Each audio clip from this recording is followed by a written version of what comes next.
একটা ডকুমেন্টস সেটা যতই ছোট হোক না কেন, মানুষ একটা জিনিস লক্ষ্য করবে, সেটা হলো সৌন্দর্য। কোনো ডকুমেন্টস যদি হয় সাজানো আর তার ছোট ছোট লক্ষণীয় বিষয়গুলো যদি হয় দৃশ্যমান, তবে সেটা আপনি যাকে দেবেন সে আপনাকে গুরুত্ব দেবেই। গুগল শিটে রো কলাম সাজানোর পরেই আসে সেল ফরম্যাটিং। একগুচ্ছ সেল হোক বা একটি বিশেষ সেলের ফরম্যাটিং পুরো ডকুমেন্টসের অ্যাপিয়ারেন্সকেই বদলে দেয়।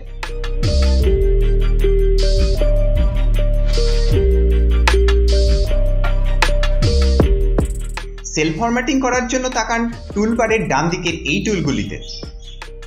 স্ক্রিন সাইজ ছোট হলে বা ব্রাউজারকে জুম ইন করা থাকলে টুলগুলি কিন্তু 3 ডটের মধ্যে চলে যায়। এবার সেল সিলেক্ট করুন, তারপর সাজানোর জন্য চলে আসুন হরাইজন্টাল অ্যালাইনমেন্টে। অপশন দেখেই বুঝতে পারছেন কিভাবে সেলের মধ্যে ডেটাগুলি সাজানো হবে।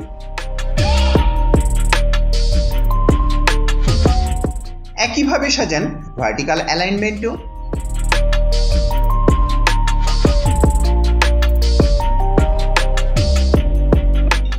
সেলের ডেটাগুলি খুব লম্বা হলে করতে পারেন র্যাপ টেক্সট। এখানে পাবেন 3 রকম ভেরিয়েশন। পাশের সেলে কোনো লেখা না থাকলে হবে ওভারফ্লো। একই সেলের মধ্যে লেখাগুলি দৃশ্যমান রাখতে র্যাপ টেক্সট এবং সেলের বা কলামের সাইজ অনুযায়ী এক লাইনে দৃশ্যমান করতে ক্লিপ। এর সঙ্গে কিন্তু অ্যালাইনমেন্টের ভীষণ সম্পর্ক।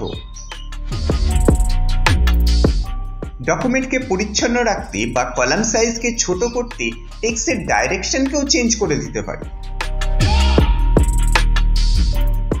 বিশেষ সেলকে বিশেষভাবে নোটিসেবল করবার জন্য ফিল কালার অপশন থেকে বদলাতে পারি সেলের কালার, আর না বদলাতে চাইলে রিসেট। ফিল কালারের নিচের দিকে গিয়ে পাবেন অল্টারনেট কালার। পুরো টেবিলকে সাজাতে পারেন বিভিন্নভাবে। চাইলে হেডার কালার দিন, ফুটার কালার দিন, ডিফল্ট কালার সাইজ বেছে নিতে পারেন, নয়তো রং চেঞ্জ করুন।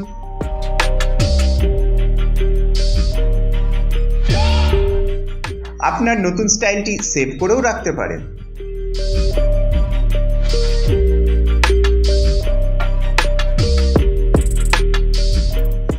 দিতে পারেন বর্ডার। অল বর্ডার দিতে না চাইলে প্রথমে বর্ডারটি মুছে দিন, তারপর যেটা ইচ্ছে হয় সেটি দিন।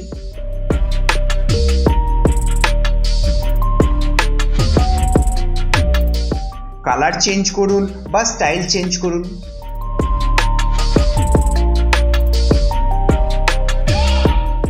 কয়েকটি সেলকে যদি একসাথে মিলিয়ে দেন সেটাকে বলে মার্জ সেল। আনমার্জ করতে আবার ক্লিক করুন।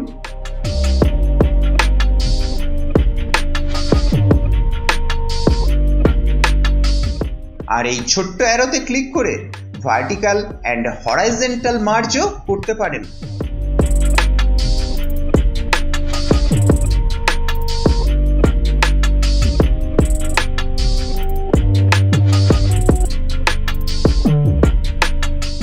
পুরো সেলকে কিভাবে ফরম্যাটিং করা হয় সেটা তো দেখলাম। এবার দেখা যাক সেলের ভিতরে যে ডেটা থাকে অর্থাৎ টেক্সট থাকে সেটিকে কি করে ফরম্যাটিং করা যায়। এটা হলো টেক্সট ফরম্যাটিং। টেক্সট ফরম্যাটিং করবার জন্য ব্যবহার করা হয় এই টুলগুলি। কোনো লেখার স্টাইল পরিবর্তন করতে চাইলে সেল সিলেক্ট করে চলে আসুন ফন্টে, তারপর বেছে নিন পছন্দ মতো স্টাইল। চেঞ্জ করতে পারেন লেখার সাইজ।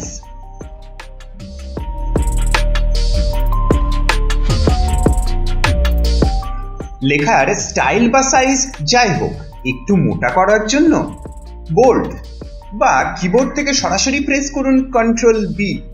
বাঁকা লেখার জন্য ইটালিক। Shortcut control I. লেখার নিচে আন্ডারলাইন করার জন্য কন্ট্রোল ইউ। আর এটা তো লেখাকে মাঝখান দিয়ে কেটে দেওয়ার জন্য। লেখার কালার চেঞ্জ করতে টেক্সট কালার।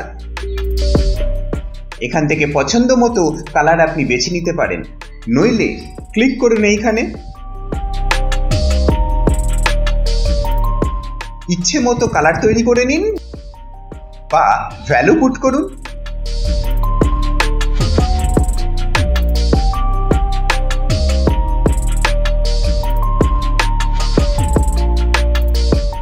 সেল এবং টেক্সট ফরম্যাটিং অনেকটা একরকম হলেও এদের পার্থক্য আছে। সেল ফরম্যাটিং পুরো সেলটার ওপরে কাজ করে, আর টেক্সট ফরম্যাটিং ওই সেলের মধ্যে পার্ট পার্ট করে বিভিন্ন টেক্সটকে সিলেক্ট করেও করা যায়। যেমন সেলে ডবল ক্লিক করে আপনার ইচ্ছে মতো একটি টেক্সটকে সিলেক্ট করুন, তারপর ইচ্ছে মতো আপনার টেক্সট ফরম্যাটিং করুন। এবার এই সেল এবং টেক্সট ফরম্যাটিং ব্যবহার করে দেখা যাক ডকুমেন্টটিকে কতটা সুন্দরভাবে সাজানো যায়।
পুরো সেলের ফরম্যাটিং হোক বা তার ভিতরের টেক্সটের ফরম্যাটিং, সবটাই তো দেখলাম, কিন্তু ডেটা টাইপের ফরম্যাটিং বা নাম্বার ফরম্যাটিং সেটা পরের ভিডিওতে। সাবস্ক্রাইব করে রাখলেই নোটিফিকেশন পাবেন। সেল ফরম্যাটিং হোক বা টেক্সট ফরম্যাটিং করবার আগে প্রয়োজন রো কলাম সাজানো।